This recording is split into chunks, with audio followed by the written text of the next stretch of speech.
بسم اللہ الرحمن الرحیم۔ آج کی ویڈیو میں ہم خلائی مخلوقات اور ان کی طرف اشارہ کرتی اسلامی تعلیمات کا تذکرہ کریں گے۔ اللہ تعالیٰ کی بنائی ہوئی اس دنیا میں بہت سے راز پوشیدہ ہیں۔ روز بروز سائنسدان ان رازوں سے پردہ اٹھانے کا دعویٰ کرتے نظر آتے ہیں۔ بہت سے راز ایسے ہیں جن کے بارے میں ابھی تک انسان نہیں جانتے۔ دنیا میں بہت سی مخلوقات ہیں، اس حوالے سے بہت سے سوالات اٹھتے ہیں کیونکہ انہیں آج تک کسی نے نہیں دیکھا۔ اگر دیکھا بھی ہے تو ان لوگوں کو اپنی آنکھوں پر یقین ہی نہیں آیا۔ ایسی ہی ایک مخلوق ایلین کے نام سے جانی جاتی ہے۔ اس مخلوق سے متعلق کچھ باتیں ہیں جن کو نظر انداز کرنا ممکن ہی نہیں۔ اس کی موجودگی کے خیال کو ہم رد کر دیتے ہیں کیونکہ ہماری سوچ کے مطابق ایلین کی موجودگی کا نظریہ مغرب سے آیا ہے۔ اس نظریے کو نظر انداز کر کے سوچئے کہ انسان ابھی تک کائنات کا 5% حصہ دریافت کر سکا ہے۔ اس 5% کائنات کا آخری کنارہ 46.5 ارب لائٹ ایئر کے فاصلے پر ہے۔ لائٹ یا روشنی ایک سال میں جتنا فاصلہ طے کرے اسے ایک لائٹ ایئر کہا جاتا ہے۔ اس سے ہمیں کائنات کی وسعت کا اندازہ ہوتا ہے۔ کیا یہ ساری کائنات ویران ہے، بے مقصد ہے؟ ہم نے آسمان کو، زمین کو، اس بارے میں قرآن پاک میں سورہ صاد میں ہے، اور اس دنیا کو جو ان کے درمیان ہے بے مقصد پیدا نہیں کیا۔ اسی طرح بعض اور آیات خلائی مخلوقات کی طرف اشارہ کرتی ہیں۔ قرآن پاک کی پہلی سورہ فاتحہ میں ہے، تمام تعریفیں اللہ کے لیے ہیں جو تمام جہانوں کا پالنے والا ہے۔ اس آیت میں دنیا کے بجائے جہاں کا تذکرہ ہے۔ یہ آیت اس طرف اشارہ کرتی ہے کہ زندگی صرف زمین تک محدود نہیں۔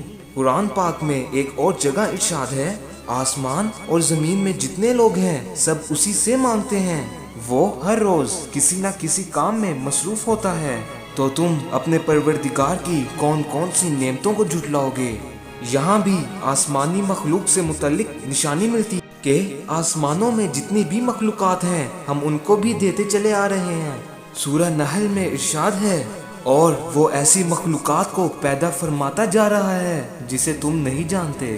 اسی طرح سورہ شورى میں ارشاد ہے، اس کی نشانیوں میں سے ہے یہ زمین اور آسمان کی پیدائش اور یہ جاندار مخلوقات جو اس نے دونوں جگہ پھیلا رکھی ہیں، اور وہ جب چاہے اسے اکٹھا کر سکتا ہے۔ ان آیات میں یہ بات واضح ہے کہ کائنات میں دنیا کے علاوہ ایسی جگہیں ہیں جہاں مخلوقات ہیں۔ ہم نہیں جانتے کہ وہ مخلوقات کس طرح کی ہیں، لیکن ان کا ہونا ایک یقینی بات ہے۔ یہ الگ بات ہے کہ یہ کس طرح کے دکھتے ہوں گے، یا کس مادے سے بنے ہوں گے، اور کس ماحول میں رہتے ہوں گے۔ کچھ لوگ کہتے ہیں کہ زمین اور آسمان میں پرندے اڑتے نظر آتے ہیں، تو ہو سکتا ہے کہ آسمان اور زمین کے درمیان مخلوقات پرندے ہوں، لیکن قرآن پاک میں اللہ تعالیٰ نے مخلوقات اور پرندوں کا تذکرہ علیحدہ علیحدہ کیا ہے۔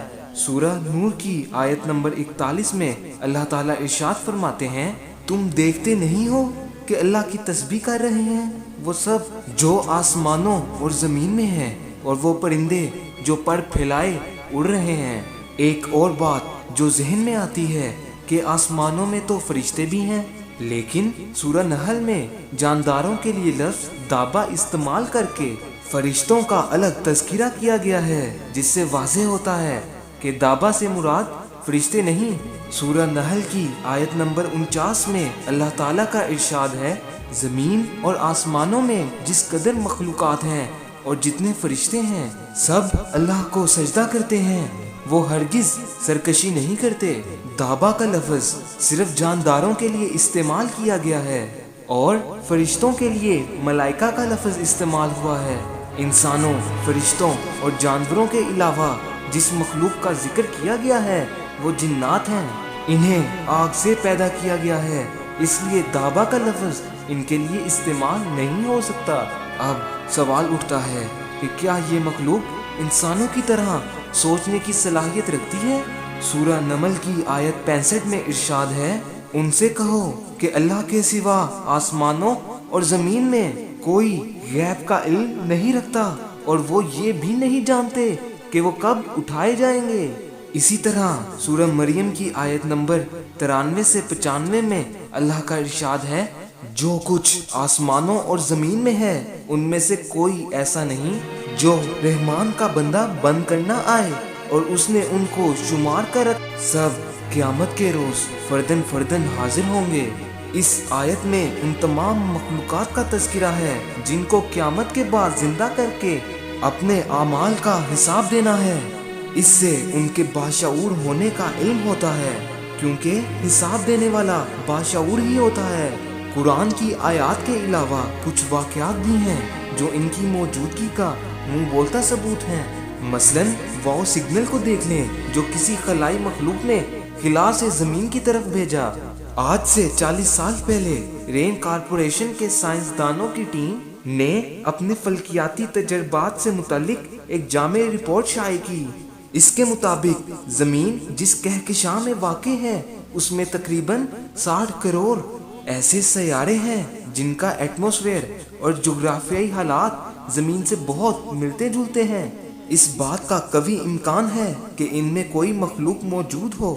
سورہ طلاق آیت 12 میں اللہ تعالیٰ کا ارشاد ہے، اللہ وہ ہے جس نے 7 آسمان بنائے اور اس زمین کی قسم جیسی اور زمینیں بھی، ان کے درمیان حکم نازل ہوتا رہتا ہے۔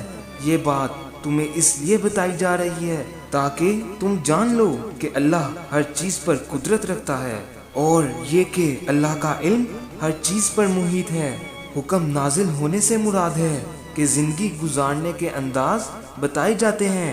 اس آیت کی تفصیل بتاتے ہوئے مولانا سید ابو المدود فرماتے ہیں کہ اس آیت کا مفہوم یہ نہیں کہ جتنے آسمان بنائے اتنی زمینیں بھی بنائیں، بلکہ یہ ہے کہ جیسے اللہ نے متعدد آسمان بنائے ویسے ہی متعدد زمینیں بنائی ہیں، اور زمین کی قسم کا مفہوم یہ ہے کہ جس طرح یہ زمین جس پر انسان رہتے ہیں یہاں رہنے والے تمام جانداروں کے لیے خوشگوار گہوارہ بنی ہوئی ہے، اسی طرح اللہ تعالیٰ نے اس کائنات میں اور بھی زمینیں تیار کر رکھی ہیں جو اپنی اپنی آبادیوں کے لیے گہوارہ ہیں۔ اور آسمانوں میں یہ جو سیارے اور ستارے نظر آتے ہیں یہ سب ویران اور بنجر نہیں ہیں، بلکہ ہماری زمین کی طرح کئی ایسے ہیں جن میں دنیا آباد ہے۔ قرآن پاک میں سورہ سواد میں اللہ تعالیٰ کا ارشاد ہے، ہم نے آسمان کو اور زمین کو اور اس دنیا کو جو ان کے درمیان ہے بے مقصد پیدا نہیں کیا۔ سائنسدانوں نے ڈارک ایکویشن تھیوری میں دعویٰ کیا ہے کہ کائنات میں بسنے والی مخلوقات زمین پر موجود ریت کے ذرات سے بھی زائد ہے، تاہم ان مخلوقات سے ابھی تک رابطہ نہ ہونا پراسرار بات ہے۔ دیکھتے ہیں آنے والے وقت میں ان کے بارے میں کیا معلوم ہوتا ہے۔ یہ تھی ہماری آج کی ویڈیو، امید کرتا ہوں آپ کو پسند آئی ہوگی۔ ویڈیو کے بارے میں اپنی رائے کا اظہار کمنٹ سیکشن میں کریں۔ مزید اسلامک ویڈیوز کے لیے ہمارے چینل کو سبسکرائب کریں۔ اگلی ویڈیو میں مزید تعلیمات کے ساتھ حاضر ہوں گے، تب تک کے لیے اللہ حافظ۔